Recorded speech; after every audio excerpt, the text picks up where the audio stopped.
Hey guys, it's the Middle Blade 5, and welcome to my response to Noggin's Little Mac is Dying and Why Did Bowser Kidnap Sprixies theories. Like with Game Theory, let me get this disclaimer out of the way. I don't hate Gnoggin slash Loxton. While I haven't seen too many of his theories, the majority of the ones I have seen are really good. I'm even starting to think that he may be better than Game Theory at this point. However, I did find his Punch-Out theory about Little Mac dying and his Super Mario 3D World theory on why Bowser kidnapped the Sprixies to be two of his weaker theories, which is why I'll be going over both of them today. Similarly to how I covered both Game Theory's Mario Timeline and Bowser's Broken Home theories in the same video, as like with those theories, there isn't too much to talk about here. Starting off with the Little Mac is Dying theory, and before we mention it, I know this theory originally started on TV tropes, but it's still covered by Gnoggin. This theory states that in the events of Punch-Out Wii, Little Mac is actually suffering from muscular dystrophy, which is a condition resulting in symptoms such as stunted growth and weakened muscles. Gnoggin shows this by presenting how short Little Mac is. This is already an issue since in Punch-Out Wii, Little Mac actually isn't that short. He's actually 5'7", which is slightly below the average male height. Plus, Little Mac is 17 years old, so his height hasn't stagnated yet. Gnoggin also uses the training montages from Punch-Out Wii to show that Little Mac is in constant training to strengthen his muscles to balance out his dystrophy. Now, I'm not a boxer, but as other people have pointed out, the kind of training that Little Mac goes through in Punch-Out Wii is very similar to the typical training that a dedicated boxer would go through, and since Little Mac's dream is to be a boxer, he would likely be very dedicated to the sport. Plus, Little Mac is actually very muscular for a short guy, especially in Smash Bros., which uses the Punch-Out Wii version of Little Mac. Regardless of that, Gnoggin states that if this theory is true, then Little Mac will eventually die from his muscular dystrophy, as it also weakens the heart muscles. Moving on to the second half of this theory, which in my opinion is where this theory starts to get really dumb. It is stated that due to Little Mac's fate, Doc Lewis contacts the Make-A-Wish Foundation.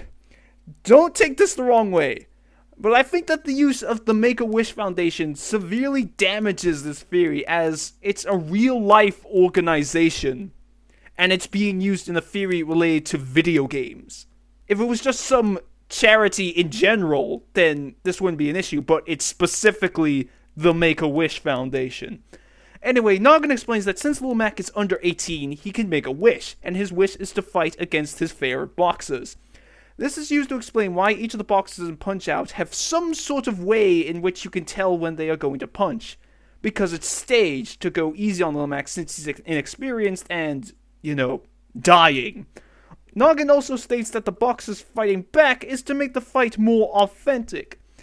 This is where the theory pretty much falls on its face. In Punch-Out Wii, after Little Mac defeats Mr. Sandman, the final boss, he becomes the WVBA champion. First off, why would he become the official champion if the fights were staged? But more importantly is that in Punch-Out Wii, they introduced a mode called Title Defense, where Little Mac must defend his champion title by defeating much harder versions of all the boxers in the game.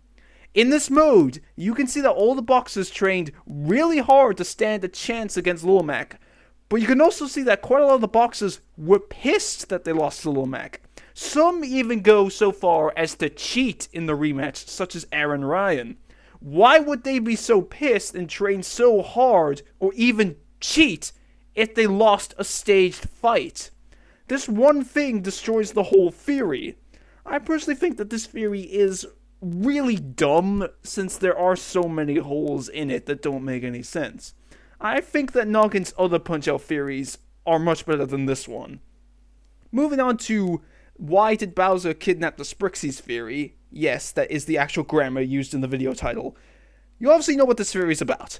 Since the Sprixies have the ability to create objects out of thin air, such as clear pipes and a rocket, Gnoggin suggests that Bowser kidnaps them to harness their power. When I first saw this video, I thought the idea was going to be that Bowser kidnapped the Sprixies so that he could use them to make his armies stronger, such as building castles, tanks, airships, and trains, I guess, in order to probably kidnap Peach again. However, that isn't the case. The conclusion Gnoggin presents in this theory is the big issue I have with it. Noggin concludes that Bowser uses the Sprixies' powers to reward his followers, such as giving them their own castles in the other Mario games. This I don't exactly agree with, since for one, there is no evidence of the Sprixies existing in the other games, and since there isn't an official Mario timeline, you can't really say that Bowser used the Sprixies in every single game. Plus, the castles used by Bowser's minions in the main series are just used as obstacles for Mario rather than being gifts for his followers. But the bigger issue I have with this conclusion is that Noggin states that World Bowser's purpose in 3D World is to act as a fun place for all of Bowser's minions to hang out as a thank you, since it's an amusement park.